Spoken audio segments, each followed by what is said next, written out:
Hey everyone, welcome to this edition of Just Parlays with Chris King and myself.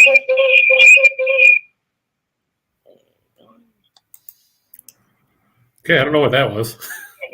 Yeah, hang on a second. Ladies and gentlemen, please hang with us for a moment as we start to figure it out. Okay, how about now? Seems like we're a little better. All right.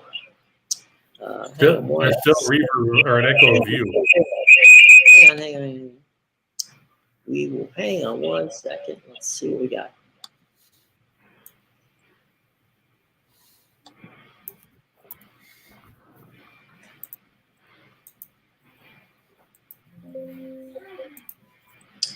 Okay, let's hang on one second. For some reason, it's coming from somewhere. Breaking news! It's coming from somewhere. Yeah. Ooh, that is some wicked feedback. Yeah, it is. Hang on. Sounds like Bender's smoke detector. Yeah, it does, doesn't it? Ladies and gentlemen, boys and girls, hang on one second. We will be right with you. I'm not sure how. I think Evan's plugging his ears from over there. Yeah.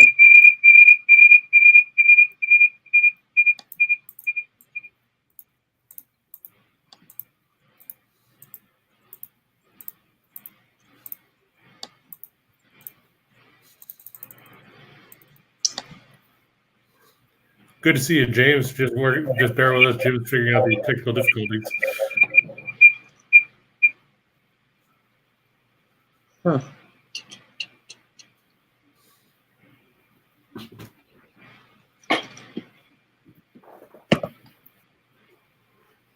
All right, let's try that. Is that working? Jeez Louise. Now we got music. All right, hang on a second, ladies and gentlemen, boys and girls. This is a bit of a mess. Okay.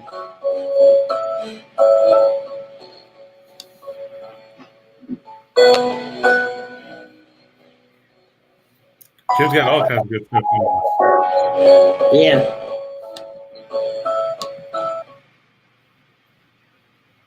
All right. So. That musical interlude was brought to you by the letter W. Right, exactly. Okay. So anyway, ladies and gentlemen, boys and girls, now we can officially say welcome to the Friday edition of Just Parlays. I'm Jim Williams, along with Chris King, and it's been a little wacky here for the first couple of minutes. I apologize for the technical difficulties, but we will persevere. We will make it work for you. And, one of the major things that has happened, guys, is that, we all know about the situation with Brian Flores. So, we thought it might be wise to bring in somebody who's a friend of the show. And, of course, it's Evan Wiener. And Evan will be able to talk to us at length about, what's going on with Brian and the entire situation out here. So let's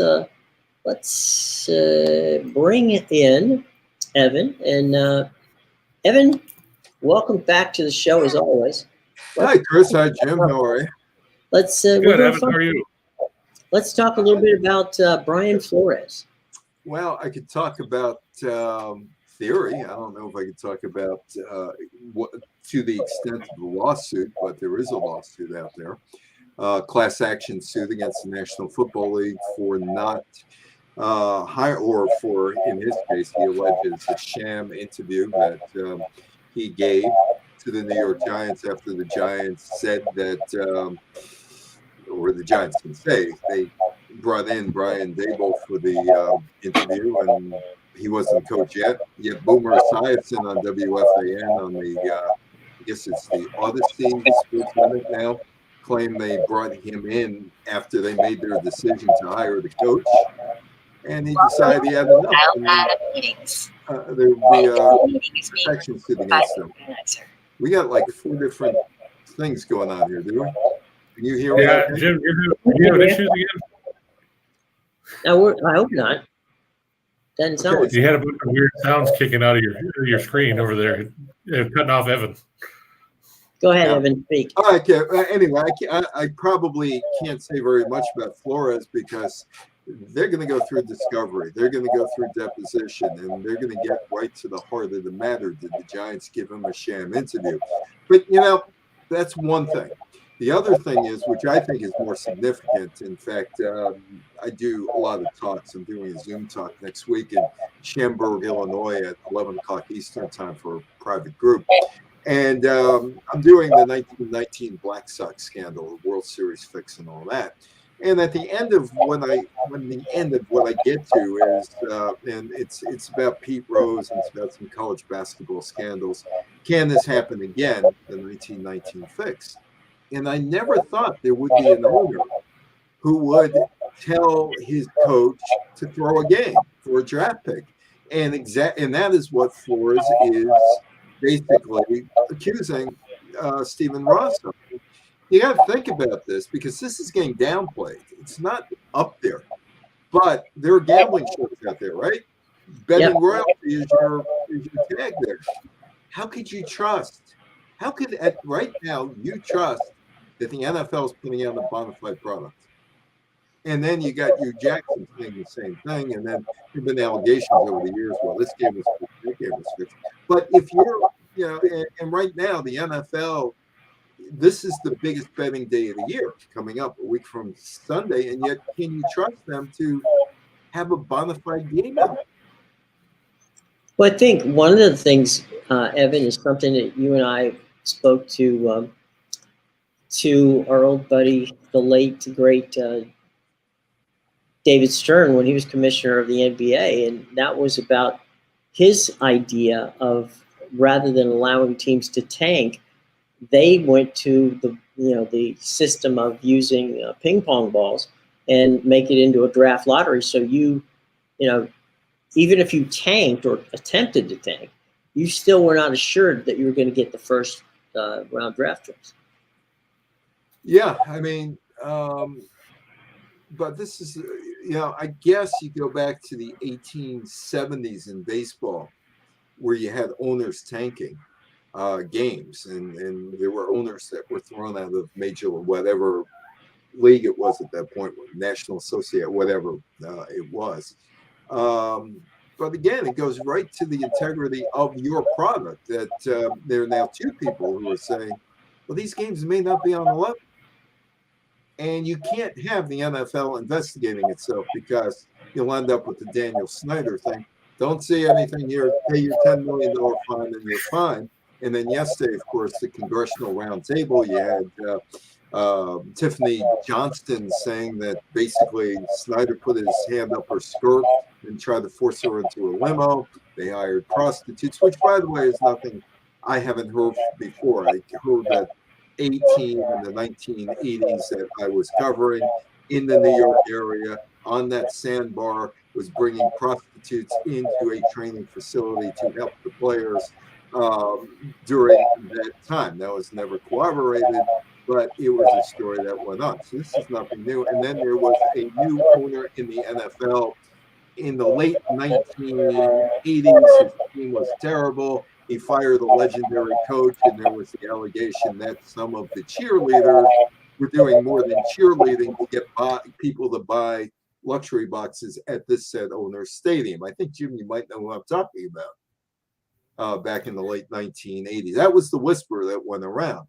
Then you had Leonard Tost, who lost $40 million in Atlantic City, who the NFL did throw out, not for gambling losses on his football team, but gambling losses at Atlantic City. They couldn't trust him. So can you trust the NFL to do an investigation of the Flores allegation or the Hugh Jackson allegation? The staffs of the Dolphins and the Browns, they got some PR intern who probably went to J school who could put together coherent sentences to say, hey, that didn't happen here. We vehemently deny it.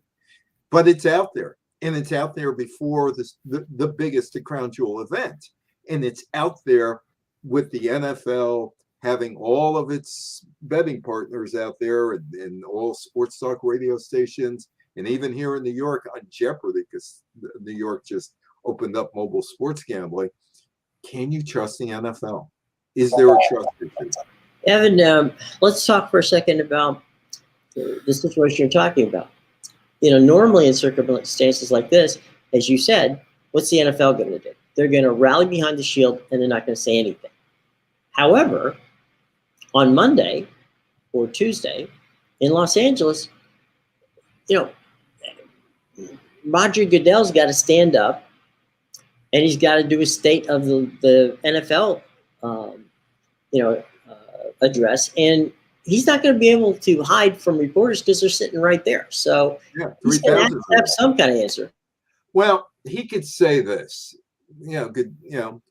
Goodell's, of course, his dad was a senator from New York, took Bobby Kennedy's place. His dad stood up for principle. Roger, who lives 9/10 of a mile from me, likes to collect paychecks. Although you would never know looking at his house, he makes $48 million a year.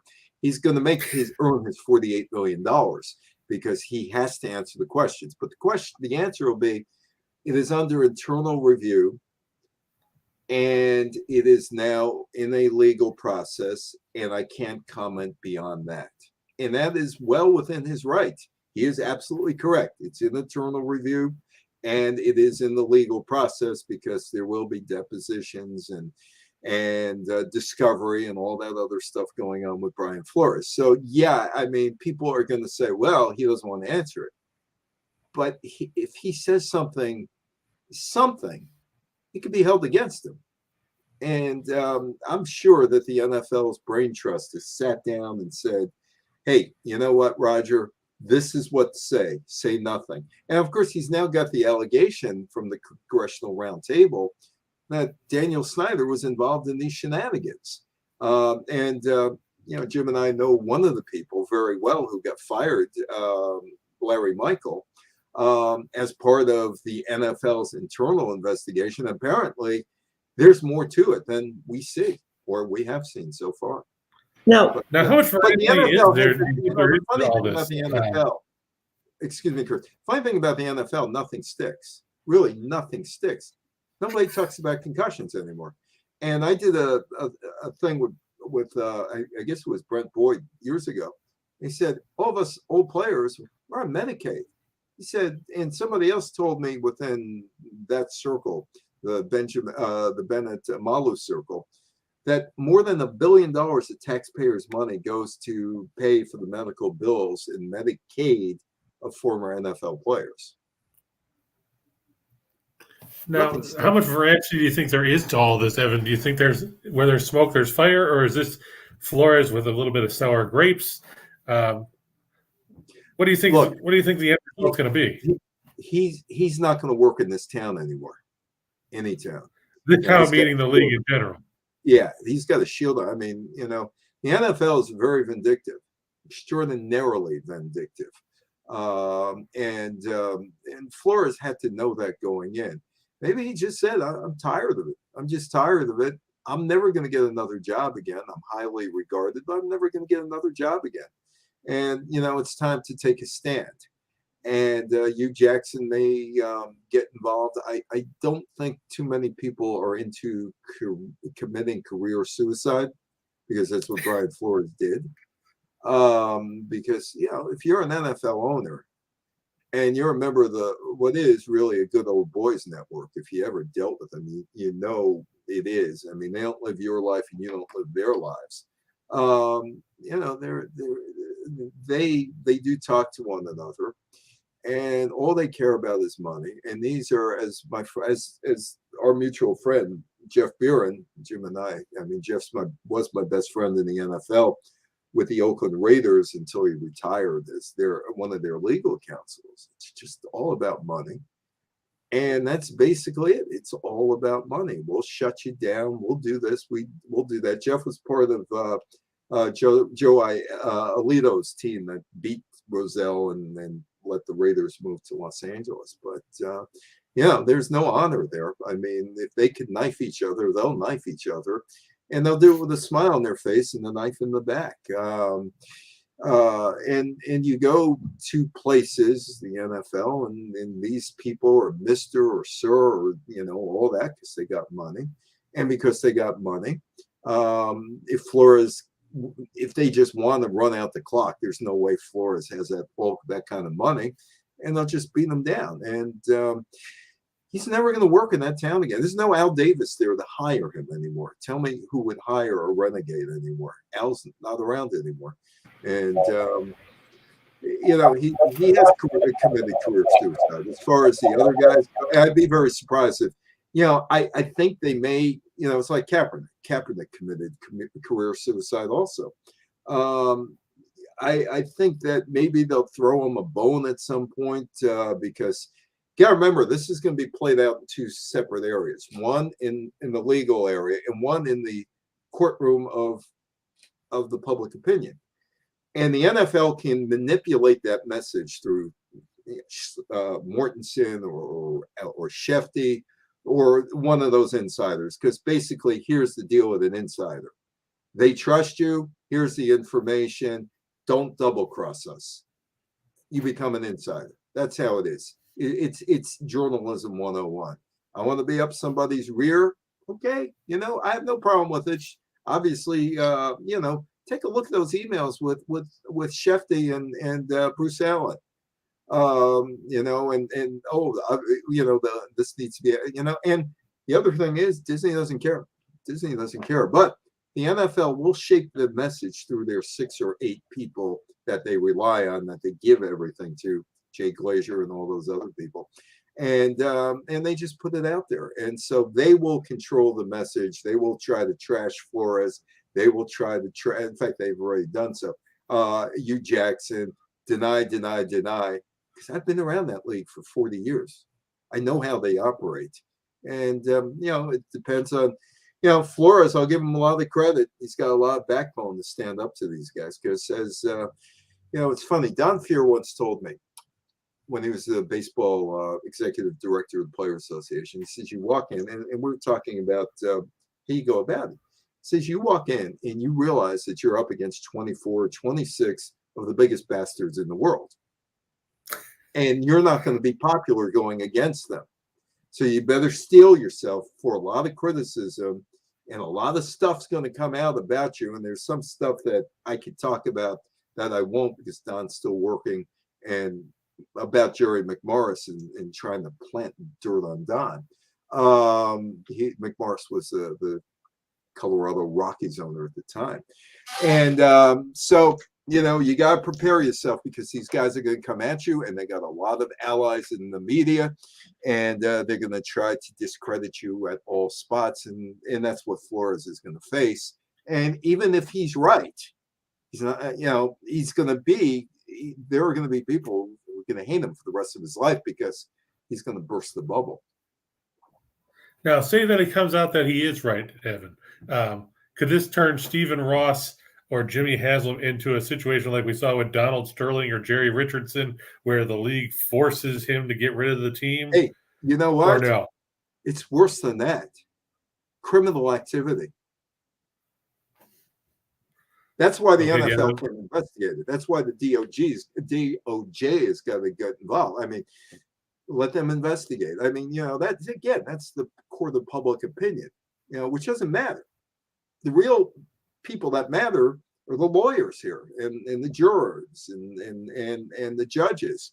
Those are the ones who matter. I don't see, the core of the public opinion. Shefty will make sure everything is cool. Mortensen will make sure everything is cool. The insiders, and they'll make sure they bury Flores. I've seen it right with Hugh Jackson. Well, in the Athletic, he always talked a big game, but he was never as good as he said. I see it right now coming out.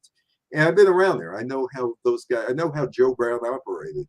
I know how the people in the public relations department operate. And they could call you at 3 a.m. What state of mind were you in when you said that? I don't know. I was thinking of buying a pizza somewhere. That's a true story with me and Joe Brown after the USFL NFL trial. And Joe's the NFL PR guy.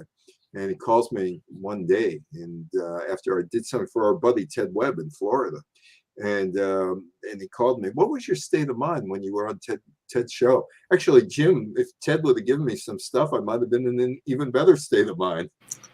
This is true. This is definitely true. Yeah, but but there are going to be a lot of slings and arrows. And like I said, I mean, Athletic today is sort of first against Hugh Jackson. Yeah, and Hugh, I mean, I think to the point that the real big thing here is, and you said it up off the top, the trust factor, right? That's the one area where it's going to be, the metal's going to be very, very tough for the NFL Shield to say, oh, trust us. When, you see things out there, when you see teams that are, putting subpar products on the field, and you're going to look at it and go, what's going on here? But it's going to be an interesting story. It will remain an interesting story. And it's going to be a very long, as you say, and I agree, protracted one. It's not going to be something we're going to find out, next week at the Super Bowl where they have some sort of settlement. No, there won't be a settlement now. I mean, that's the NFL. That would be an admission of guilt by the NFL. Mm-hmm. And there is absolutely no way they would ever do that unless they get so battered. I mean, it's like the USFL trial. Right. The USFL won that trial, but they lost the money aspect. And they had a deal that was worked out because the NFL knew that they were going to lose the deal. And it was Frank Rothman and Bob Fist who worked out the deal whereby the NFL would accept 2 to 4 teams, and the teams were going to be Baltimore and Oakland and maybe 2 others.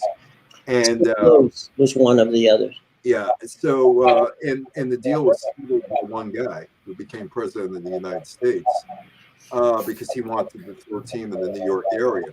And Oakland can get the Oakland Invaders and Baltimore, the Baltimore Stars, and they had the owners in place there, Miles Tannenbaum in Baltimore, the NFL liked, and they had Alfred Taubman, who ended up getting in trouble with Sotheby's and ended up in jail. But Taubman was one of the guys who always was interested in buying the Lions, so he was going to be okay, and that would fill the hole in Oakland and Baltimore, which is what they wanted to do. It was Carl Peterson who told me that on the street one day, we just ran into each other on the street while he was working for Stephen Ross. And so the deal was made, but they had to get unanimous consent from the USFL owners. The other owners were going to be paid off, and one owner said no. And that was that. And so the NFL lost some antitrust grounds. The money didn't matter, but it impacted them during the 1987 players strike. Or no, that was the lockout. That was the one with replacements. And because they couldn't do certain things because they no longer had absolute antitrust protection. So if it gets really bad for the NFL, they'll try to settle it. So, but it's a long way. It may take a year or 2 years to get to the bottom of this. And anybody who wants, a resolution by the end of February, that's not going to happen. Now, speaking of the USFL, Evan, one thing that I always wondered, and I'd like your opinion on, because obviously you had a lot of detail. They're talking about Bob Rothman and everybody else, or Frank Rothman. I'm sorry. Did Harvey Meyerson blow that case? Was he the main reason? Or was it Trump? No, it's him. Because when the verdict came down, he was so stunned he forgot to ask the jury what happened. And the judge, Peter Leisure, said, okay, it's over. And it was over. Meyerson ended up in jail, by the way. So did Dan Cooper. I did read about that.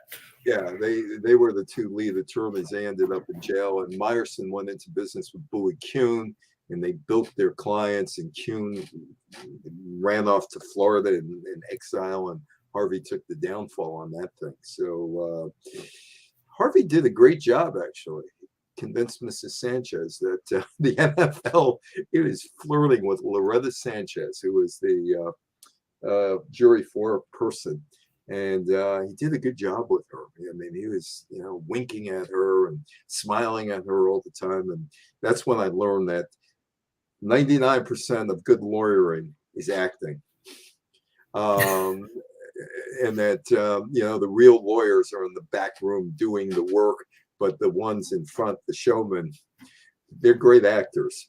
And so anyway, yeah, Harvey won the case. They won the case, but they lost the money.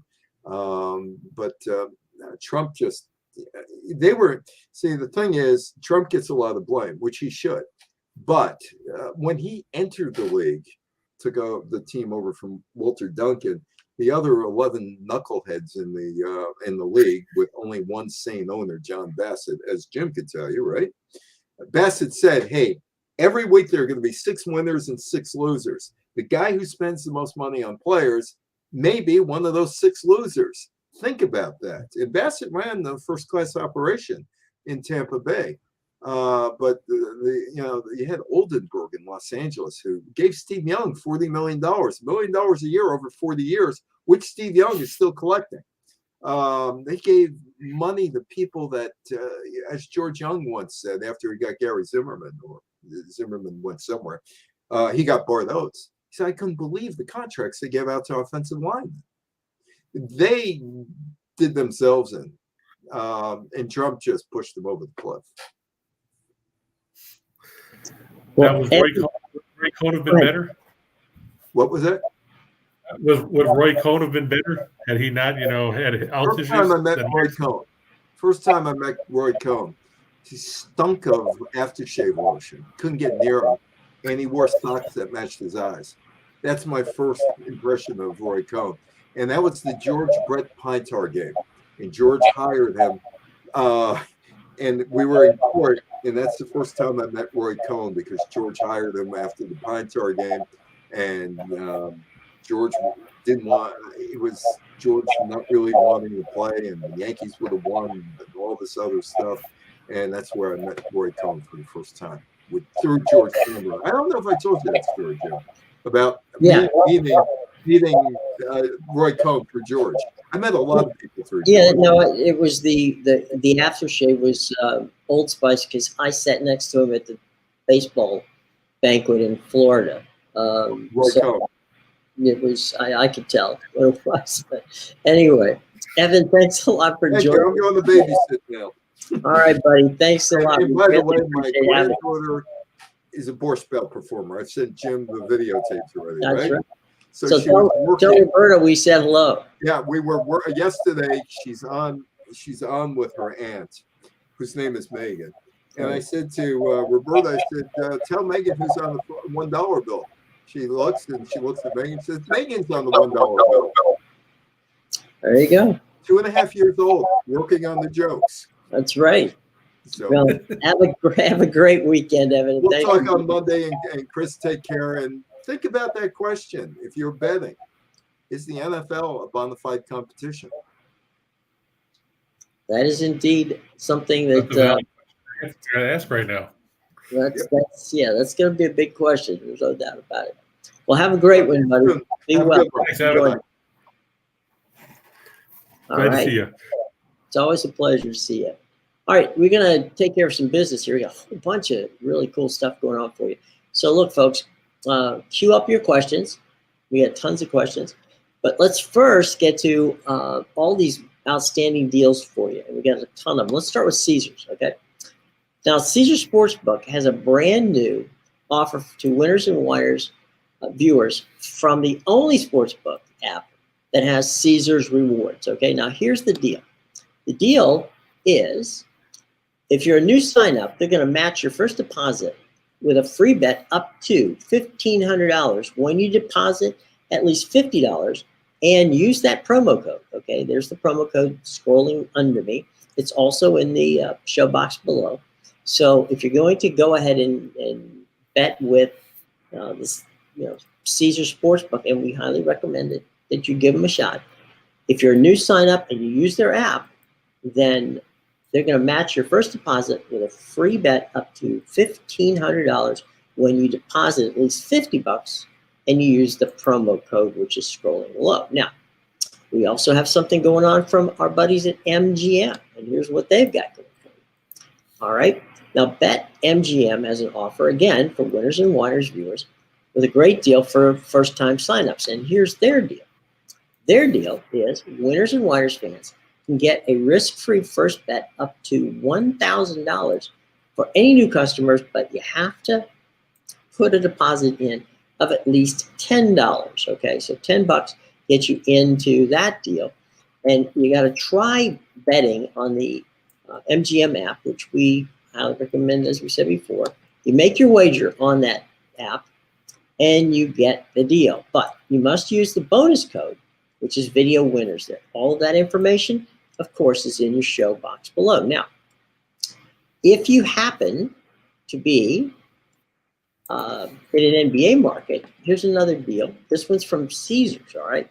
Now, Caesars has a deal where for a limited time, for Winners and Whiners fans in the NBA markets, if you place a real wager of $100, then what'll happen is that you're going to get, now, you have to bet that on an NBA game, all right? Let me make that clear. You have to place at least $100 in real money wager on a National Basketball Association game during the promotion period, which, by the way, ends on Monday. You're going to get a $150 gift certificate to the NBA store, okay? And there's no promo code on that. You can just go ahead to the promos, hit the link, and you'll be able to deal with that, and you get a good deal with, maybe you want a jersey or whatever. You get all kinds of good swag from the NBA store, all right? And then, as I said before, it's got to be done by the 7th of February, which is, of course, on Monday, all right? And all the information on how to do it and the situation with regard to what limitations you may have is, again, in the show box below. Now, lastly, we have the deal for Louisiana bettors, and that is using the new mobile app from BetRivers. They're going to make a fun deal for you. They're going to match a bonus of up to $250 on your first time using the app, up to $250. So when you activate your BetRivers app and place $50 in there, they're going to match that bet up to the first $250 in deposit. Okay, so that's all that. Now we always want you to wager responsibly, and every one of these outstanding opportunities that we've highlighted here for you require that you be 21 years of age. Okay, so Caesars, MGM, BetRivers, all that information is in the show box below. You've got all the promo codes and a whole weekend's worth of very interesting entertainment. But as we said before, wager responsibly, and you must be 21 years of age before you can use any of those wonderful apps. Okay, cool. So, Chris, we got a whole bunch of stuff to do here. We'll try to speed it up a bit because of Evan's insight into what's going on with the NFL. So let's go to the big board, and the big board takes us to Fresno and Nevada. Yeah, that game coming to you from the Save Mart Arena out in Fresno in the Mountain West. Nevada's 9-10, Fresno State 15-6. The Bulldogs are 9-1 at home this year. The Wolfpack 1-5 on the road. Nevada has had all kinds of issues defensively. We've talked about this on several occasions. They're 319th in scoring defense. They're 229th in field goal percentage defense. They give up 9.8 threes a game, which is 353rd in the nation. They're 295th in three-point defense. And they are facing a Fresno State team that just sucks the life out of you on the defensive end of the floor. They're 5th in scoring defense, giving 57.5 points a game. Opposing teams shoot 40.5% from the field, and they don't give up second chances. They only give up 6.7 offensive rebounds a game. That's the 7th lowest total in the country. Meanwhile, they're 93rd in two-point field goal percentage defense at 46.9%.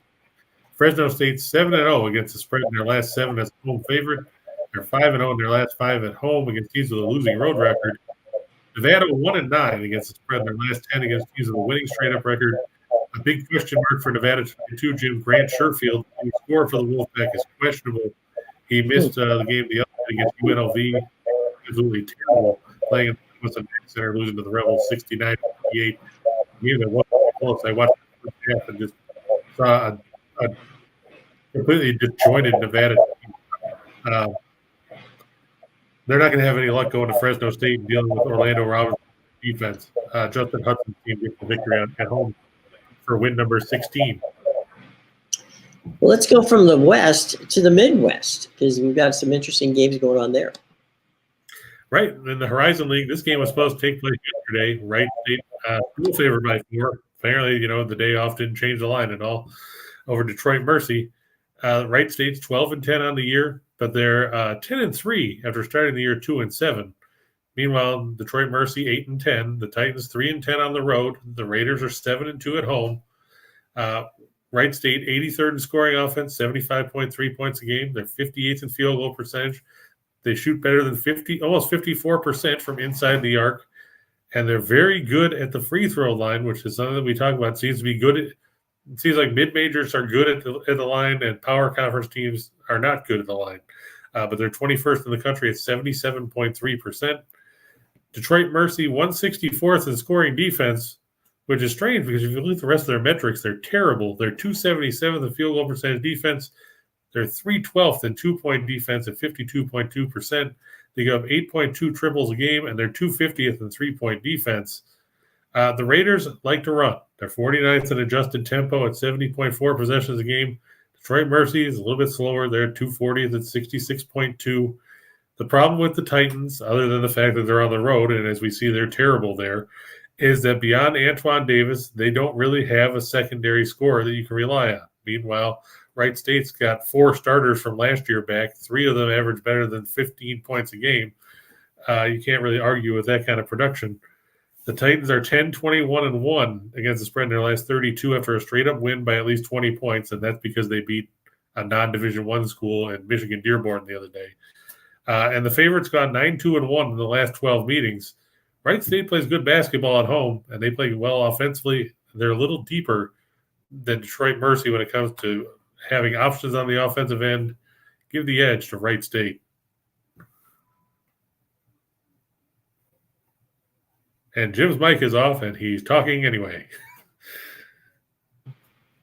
What I was saying is, quietly to myself, before I wanted to share it with you, is that, it seems to me that, and we've had Wright State for a while, that we're getting close to crunch time now because, mid-February is when you start to put yourself in tournament position. And, if Wright State's going to make it, they're going to have a pretty quick and pretty substantial run. Yeah, well, they're 9-4 in the Horizon League, so they're playing well in conference. Mm-hmm. You look at their losses, they lost to Akron, they lost to Purdue. I mean, they lost to some decent teams out of conference play. But, they've got Detroit. And here's the kicker, because since those games were postponed yesterday, like we were talking in the pre-show, they'll play Oakland tomorrow. So they're going to have 2 games in less than 24 hours span, them and Oakland, before, next week they get the facing Green Bay and Milwaukee. These 2 games, they get the other 5 or 6 in a row. Absolutely. Well, let's go on to the next one. We have one coming up, which is also a mid-major. It's Oakland. Yep. We've seen play before. Now they're going to be up against Northern Kentucky, and this is another one of those, quick turnaround games. Right. This was supposed to be yesterday as well, but it was postponed due to the weather. Oakland favored by 3 on the road in Northern Kentucky. Oakland 16-5 overall. Northern Kentucky's 11-9. 8 of their 11 wins have come at home, but the Golden Grizzlies are a decent road team.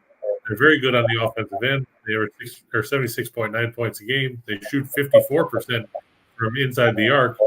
And look at that, 5th in the nation by shooting better than 80% at the charity side. You don't get much better than that when it comes to Division I basketball. Meanwhile, Darren Horn's team in Northern Kentucky, they're 243rd scoring offense, 69 points a game.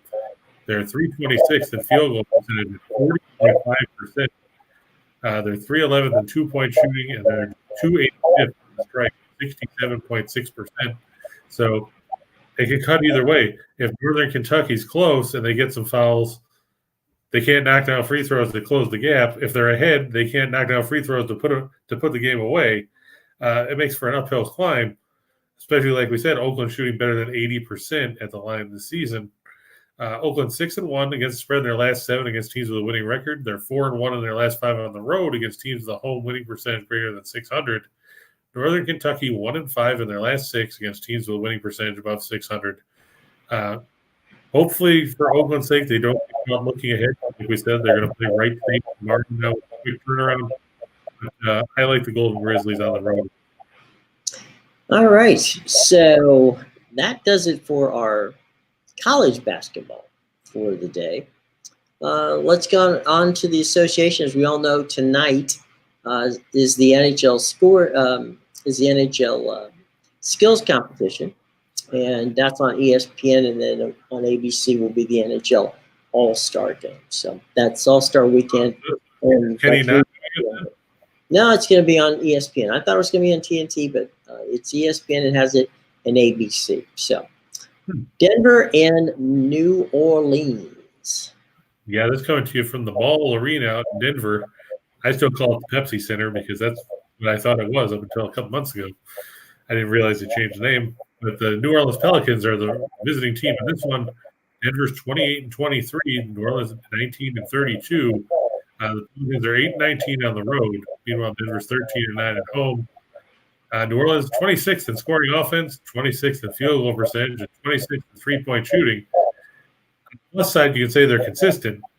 On the negative side, you can say they're consistently bad. So take what you want from that. Denver 15th in scoring offense. They're 4th in field goal percentage. The reason why they're a middle of the pack offensive team is because they play at such a slow tempo. But they're supposed to get Nikola Jokic back tonight, and he missed the game against Utah the other day with a toe injury. He's probable tonight, so that's a big boost for them. New Orleans 2-6 against the spread in the last 8 on 2 days of rest. They're 1-4-1 in their last 6 after scoring at least 100 points. Denver's 3-1-1 against the last 5 overall, and 3-1-1 after scoring 100 points or more. Quick look at the injury report that was updated a little bit ago. Says that for Denver, Marcus Cousins is the only name on there we're talking about. He's questionable foot sprain. For New Orleans, Josh Hart questionable with a knee bruise. Gomez and Garrett Temple are in safety protocols. They will not suit up tonight for New Orleans. There'll be a dent in the rotation for the Pelicans, and it all adds up to a win for Denver, especially not having Jokic on the injury report. Okay, let's move on. We've got 2 more games on the hardwood tonight. The Sixers and the Dallas Mavericks. Now, are we playing this in Dallas or in Philly? Yeah, this is in Dallas. Surprisingly, we've talked about before, the 76ers are better on the road this year than they've been at home, which is for normal. Dallas 16-10 at home, but Philadelphia 17-9 on the road. Both these teams are good defensively. The Sixers are 8th in scoring defense at 105.5 points a game. They're 11th in field goal percentage defense. They're 9th in three-point defense. Dallas is 3rd in scoring defense at 103.8 points a night. They're 15th in field goal percentage defense, 6th in three-point defense. The 76ers are 8-0 against the spread in the last 8 after an 18th loss. 5-0 in their last 5 following a straight-up loss. 5-0 against the spread in their last 5 as an underdog. Mavs 2-6 against the spread in their last 8 after scoring 100 points or more. The injury report does not, if you're a fan of the Mavs, according to the latest report from the league, Tim Hardaway Jr. out after foot surgery. Kristaps Porzingis also out tonight for Dallas. Going to put a lot of pressure on Luka Doncic and Jalen Brunson, Dorian Finney-Smith to step up. For Philadelphia, Seth Curry questionable with back spasms. Duncan Corkman is out with a sore knee. Jake Milton is out with a back injury still. And we don't have to talk about Ben Simmons. No. Speaking of the trade deadline a week away, will Ben Simmons be dealt before then? We'll have to see. I'm guessing not because Sacramento back down. That might be a good prop bet. My guess is that they can't move, but We'll see. Some teams, Not for what they want for him. well, they just may want a ham sandwich and get him out of there. So we'll see. But that's we'll see how that works out. What's our last game on the association docket for tonight, my friend? Cleveland on the road in Bud City to face Charlotte. The Cavs 31-21, Charlotte's 28-24. Charlotte's 14-8 at home, but Cleveland's about 15-12 on the road. And we're talking about a clash of styles here. Charlotte leads the league in scoring off 114.3 points a game. They're 13th field goal percentage, 4th in three-point shooting. Meanwhile, they're going to meet the Cavaliers, who lead the league in scoring defense, 102.5 points a game. They're 5th in field goal percentage defense at 44.2%. They're 5th in three-point defense. Meanwhile, Charlotte, 28th in scoring defense, 114.6 points a game. You look at that. How does Charlotte have a winning record where they're being outscored by 14 points a night? They're 22nd in field goal percentage defense. They're 23rd in three-point defense. Cleveland 6-1 against the spread in their last 7 on Friday. They're 13-4 against the spread in their last 17 against teams with a winning record. Charlotte has struggled as a home favorite, going 1-4 against the spread in their last 5 in that situation. They're 0-4 in their last 4 on one-day arrest. Now, Cleveland let me down the other day when I said they were going to beat Houston and promptly went on the road and sucked, giving up 115 points to the Rockets for an 11-point loss. I'm hoping for a better showing from them tonight. Just a quick look at the injury report. Also, by the way, Charlotte will be in action tomorrow night against Miami, so they're playing the first game of the back-to-back. Something to keep an eye out for there.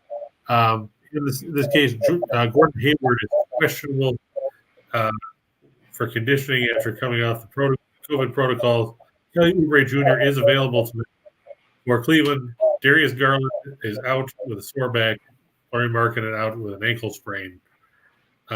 We don't need to talk about Rubio and Sexton. Everybody knows they're out for the season for a month now. But they still put them on the injury report just so people can see their names. Yeah, it's important. It's important to know these things. Just before we head off to our 2 for the money and 4 for the show, let's talk a little bit again about our options that we have this weekend for our fans out there. And,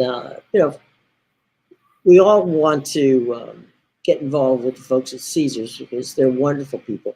And Caesars Sportsbook has a brand new app that they want winners and whiners folks to enjoy. So here's what you got to do. All right, you go to the Caesars Sportsbook app, and here's the deal. For new signups, they're going to match your first deposit with a free bet up to $1,500 when you deposit at least $50 in the account, and you use the promo code, which is scrolling by there, and it's in our show box below. Okay, so once again, use the Caesars app, and if you're a new sign up, they're going to match your first deposit with a free bet up to $1,500 when you deposit at least $50. And you must use the promo code, which we have for you right there. Now, our buddies at BetMGM have some really cool stuff too. And here's what they want you to do with their app. All right? Winners and whiners fans are going to have the opportunity to get a risk-free bet of up to $1,000 for a new customer only if you deposit $10 and if you use the code VIDEOWINNERS. Okay, so that's what the folks at BetMGM have. And one more fun one from our buddies at Caesars. Now here's the one for them. Now if you're in an NBA market, okay, you have this opportunity to get some swag and also get involved in winning. So if you place at least $100 in real cash in a wager on the National Basketball Association games during the promotional period, which ends on Monday the 7th, okay, you're going to get a $150 NBA gift store certificate. So you can take that and use it to buy whatever swag you want. So it's a lot of fun. We've got a lot of great support from our folks at Caesars Sportsbook and BetMGM. All the information is in the show box below. Remember that you have to be 21 years of age to participate, and also, as we always say, please bet responsibly. All right, folks? Okay. So, Chris, let's get ready now and move head up to 2 for the money as we get ready for some pretty interesting 2 for the money options here. Yeah, we talked about both these teams from the Horizon League. They'll play each other tomorrow night. But Wright State over Detroit Mercy. The Raiders are playing at home. They play good basketball. Meanwhile, Oakland over Northern Kentucky. The Golden Grizzlies 16-5. Can't argue with anything they've done this season. They're near the top of the Horizon League standings coming into this one. Speaking of the Horizon League, just to take a quick look at the standings there, just give it. Oakland 9-1, Cleveland State 10-2, Wright State is 9-4. The top 3 teams in the standings. And, like we said, Oakland and Wright State will face off tomorrow after tonight's games. Cleveland State, they've got a game tonight that we'll touch on momentarily against Green Bay, and then they'll face Milwaukee on Sunday, so they get the easy part of the schedule.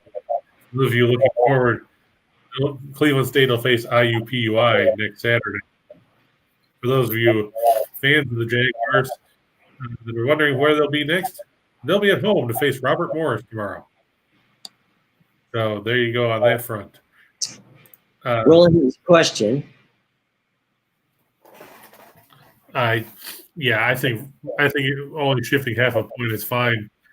Wright State plays good basketball at home. Detroit Mercy's 3-10 on the road, and outside of Antoine Davis, you can't trust anybody to shoot the ball with any consistency for Detroit Mercy.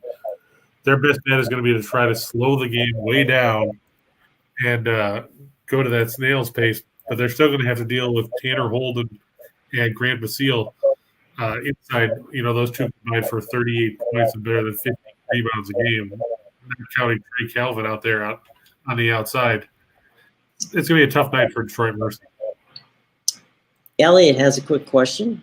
Besides the fact that he also likes swag, which he said. The Spurs and Denver. Yeah, well, the Spurs and the Rockets. That line has been moving all day. It started at 3.5. It's now San Antonio by 6.5. When I did stuff this morning, it was 4.5. I'm not sure what the big thing is that moved it so quickly. Jeffrey Curry is listed as probable tonight. He missed the last game. I'm guessing that must be the only thing that's driving him on the injury report and everything else. That Jock Landale's in the concussion protocol. Johnny Walker is out with a sore knee. But Jakob Poeltl is supposed to be back tonight out of the concussion protocol. So I'm guessing those two is what's driving the line shift. 6.5 seems a little high. I liked it better when it was 4.5. Especially with the Spurs playing the second game of back-to-back. They were dumped last night by Miami. A game that wasn't as close as the 17-point final will let you think. They've lost 3 in a row. I mean, Houston is bad, to be honest. Even though they beat Cleveland the other day on the road, and the Rockets are 7-20 away from home. If it gets much higher than that, I wouldn't touch it. And so let's go to 4 for the show. All right. 4 for the show says Iona -12 on the road over Canisius. Rick Pitino's team has played some very good basketball. They're 18-3. Canisius has struggled this year. Even playing at home, I know the Golden Griffins play good basketball at home. They're 7-3 home team this season, but if you look at the record overall, they're 7-15. And their best win in the conference was over St. Peter's, who they beat by 3. Peacocks are have a rating of 166 in the Ken Palm rankings. Meanwhile, Iona's rated 71, and they're trying to get higher than that given they played basketball this season. Just to give you an idea about how well Iona played, they've won 12 of 13 since the flip to December. Their one loss, a 1-point defeat at St. Louis on January 8th. And we know the Billikens are a good team in the A10. Toledo, -8 over Ball State on the road. I like the Rockets. They're playing good basketball. Todd Kowalczyk's done a great job over there. They just beat some good teams in the MAC. That's the other MAC. That's the Mid-American, not the Metro Atlantic we were just talking about. But they beat Buffalo, they beat Hayward, they beat Marshall, they beat Bradley, they beat Charlotte, they beat. I mean, Toledo's 18-4. You can't argue with that by any stretch of the imagination. I like them on the road.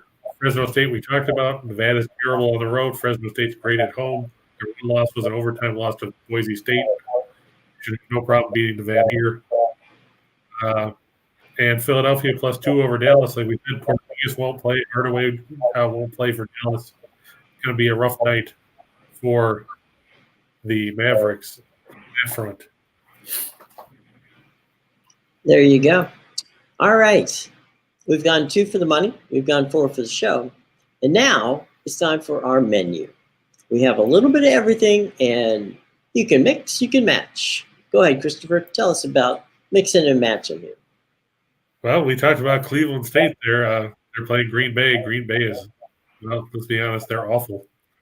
The Phoenix are a fantastic, if you're from a betting perspective at least. They're fantastic. Where are they? I've had so many things, so many tabs open looking at these games. It's very funny. They are 0-8 on the road. Meanwhile, Cleveland State's 11-2. That pretty much tells you what you need to know as far as that goes. Even with the lines that Green Bay's been getting, they've only covered 3 road games this season. Not exactly the best record you want there. Akron or Miami of Ohio. Yeah. Yeah, we've talked about the Zips. The Zips are playing good basketball. Miami of Ohio, they're too inconsistent for me. They've lost some bad teams, and I can't trust them in this situation either. They just lost to Kent State by double digits after they lost to Ball State and Eastern Michigan by double digits. So they've lost 4 or 5 coming into this. It's going to get worse. It'll be 5-6 as the Zips prevail there. I like Creighton +6 over Seton Hall. That one's going to be a rock fight. Both teams are woefully inconsistent. Seton Hall, or Creighton, I should say, lost to a bad Butler team. They lost to Xavier when they were up by as many as 15. They give up a 29-2 run in the second half. Then they go on the road and they beat UConn. Can't figure them out. Seton Hall, same way. They played good basketball for a while. They started the year, 9-1. They beat Michigan. They beat Texas. Now they're 4-6 in the conference, and I'm not overly impressed that they beat Georgetown Tuesday to Stanford, where they lost 4 out of 5, including 2 losses to Marquette, a 1-point loss at home to St. John's. I'll take the points in Creighton in that one. Princeton -2.5 over Cornell in the Ivy League. Always entertaining to see a couple of good teams from the Ivies there. Princeton fantastic this season. Cornell, they started strong, but they have issues on the defensive end. Could come back to haunt them here. Harvard on the road +4 over Brown. I know Harvard bit me the last time we talked about them, which was against who was that against? Oh, right. It was against Penn. Yeah, they lost to Penn. They also escaped against Dartmouth on the road in the color game that we talked about a couple weeks ago. Right. But I like them here against Brown in another battle of colors. Brown's a color. May not be a mascot. That's a color. When I did this, San Antonio was favored by 4. Like I said, I liked it a lot better than I liked it at 6.5. But if it gets any higher than 6.5, stay away from it. I just can't trust the Spurs any further than that. Cleveland +4.5 over Charlotte. We talked about that a few minutes ago. Gordon Hayward out for Charlotte, and they have struggled at home when it comes to being favored. Toronto -3 over Atlanta. Both teams in the second game of back-to-back. Atlanta beat Phoenix last night. Toronto led Chicago in overtime. Brooklyn and Utah. I like to go over 230 because the other teams play defensive late. Utah gets Donovan Mitchell back out of the concussion protocols tonight. Should be a high-scoring affair at the Smart Home Arena. And Portland -8 over Oklahoma City. I know everybody's wondering how is Portland giving points. Well, Oklahoma City is not a good road team. They're 7-18. Shai Gilgeous-Alexander is out for Oklahoma City. That's their leading scorer now, the 2. Also out. Isaiah Roby is out with an ankle sprain. Aaron Wiggins out with an ankle sprain. Jeremiah Robinson-Earl out with a metatarsal fracture. Meanwhile, out for Portland, Damian Lillard, Nasir Little, Cody Zeller. Larry Nance is questionable with a knee issue. Trendon Watford questionable with an ankle sprain. I like to think C.J. McCollum and Yusuf Nurkic and Anthony Simons, who stepped up a lot of late, can help carry the Trailblazers to a victory there. I just can't trust Oklahoma City. There you go. Very few can. Any final questions to Mr. King before we head on out on this Friday? Looks pretty quiet. Frankly, there was a light slate tonight. There's not Sorry? a ton of it's a light slate tonight. There's not a ton of big games on there. Yeah, the best game from a watching perspective is probably San Diego State, Colorado at 9 o'clock. Set your alarm clocks, folks. That's going to be a little late game out there, but yeah, that'd be fun to watch. That's for sure. One thing I'm going to watch: the Olympics have started. Okay, so I know a lot of you are going to be watching some of the Olympics. They started. If you missed it, ceremonies this morning, they're very entertaining, so you get to see them at prime time tonight. One thing that's very unique that's going to happen over the weekend.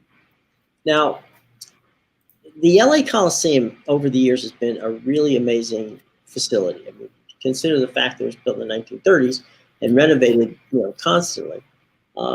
It will host on Sunday the Busch Clash, okay, which means that they're going to race NASCARs inside the LA Coliseum.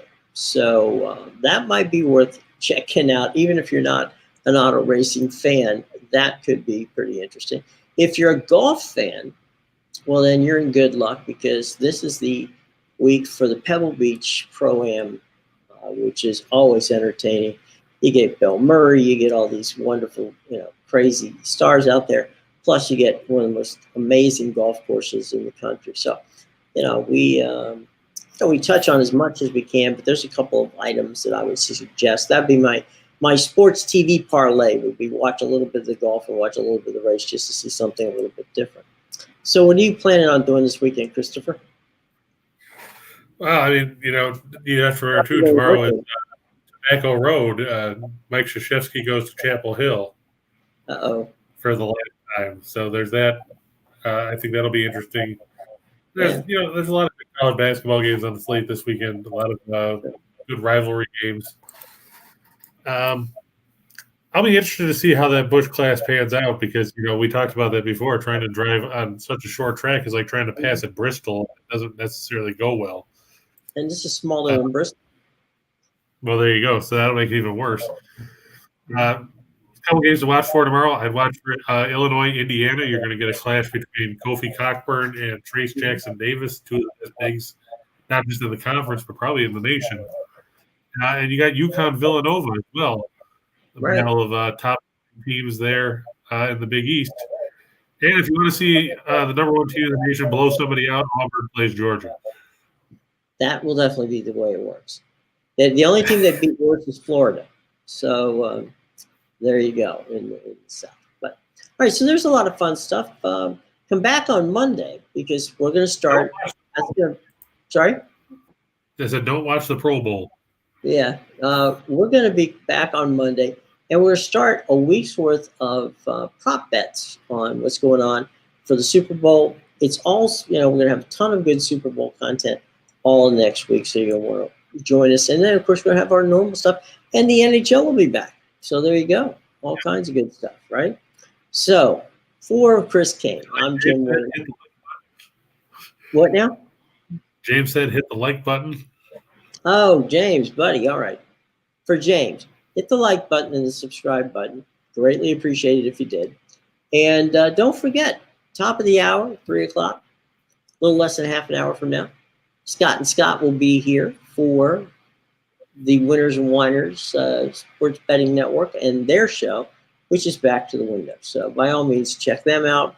And we'll be here on Monday again. And undoubtedly a lot of interesting stuff to talk about for sure. So for Chris, I'm Jim. enjoy your weekend. Be safe out there. There's a lot of bad weather, so hang inside and watch some good entertainment, whether it's sports or not. Enjoy the weekend, and we'll see you on Monday, okay?